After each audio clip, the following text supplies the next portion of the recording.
So can you tell me about the Unglue.it Project and what that is to begin?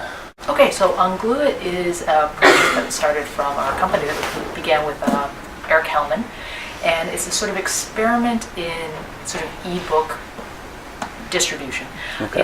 Think of it almost like as a Kickstarter for books, where Unglue.it works with the rights holders of books, and they work with publishers or the authors, whoever owns the rights for the books, and finds out how much money it would take them to make that book free to the world.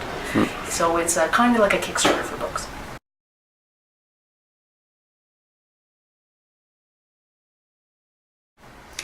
So free in a digital format, obviously. Yeah, free in a digital format. So he, for example, one of the first books that the Leddy Library pledged money for was this book here, is Oral Literature in Africa. And it was a book that it's a kind of a classic sort of profile of a book that would be good for Unglue.it. It was a scholarly title. It was published in 1970. It's no longer in print. So ironically, unless you're near a library that bought it in 1970, it's actually not very available in, the continent of Africa, sadly. So what the publisher agreed for a set price that they would make it freely available. And in addition, what they did was, because it's a digital format, they also made available, audio, sound, from the original researcher to go with it, with the new introduction and new information.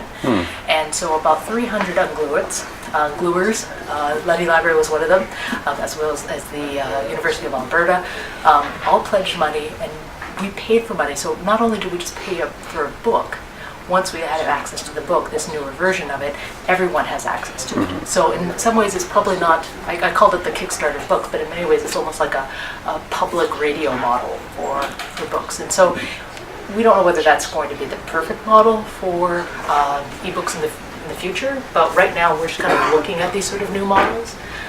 There's another company, for example, called Knowledge Unlatched, that's trying to do something similar, but it's kind of trying to unlatch or unglue a whole collection of scholarly works at the same time. So we're kind of keeping an eye on these sort of things and see what works best for us.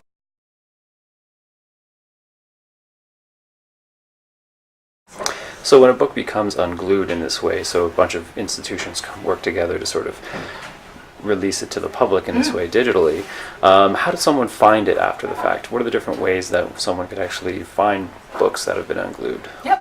So right now there's a record, so if you search for Oral Literature in Africa, for example, in our library catalog, you'll find a record that will bring you to the print book, but you'll also find a record that will bring you to the online version, the Unglue version. And I believe that one is actually, right now it sends you to the Internet Archive. And the benefit of sending it to the Internet Archive is that it comes in different formats. So you can have it as a PDF, you can have it as an EPUB, and that's even still something that we're still trying to figure out in terms of ebooks, is like, what's the best format? Where do we keep a copy of these sort of ebooks? The books have a Creative Commons license on it, so that allows even more rights for authors or people who want to take that work and kind of rebuild it in another way. Mm-hmm.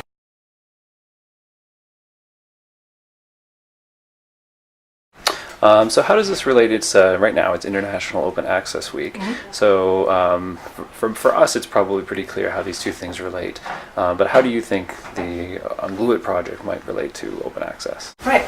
So I think to me it fits, and I think a lot of people it fits, because the larger kind of broader open access mandate is recognizing that good scholarly work, good literature, it's not that it's without effort, not without effort or not without cost.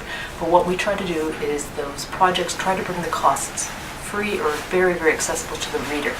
And the Unglue.it model works really well, whereas if you're a bunch of scholarly institutions and you're interested in subsidizing or making free a small scholarly work for the rest of humanity, for people to access, then that model follows kind of the larger idea of open access, although it's kind of not really a sort of traditional open access channel right now.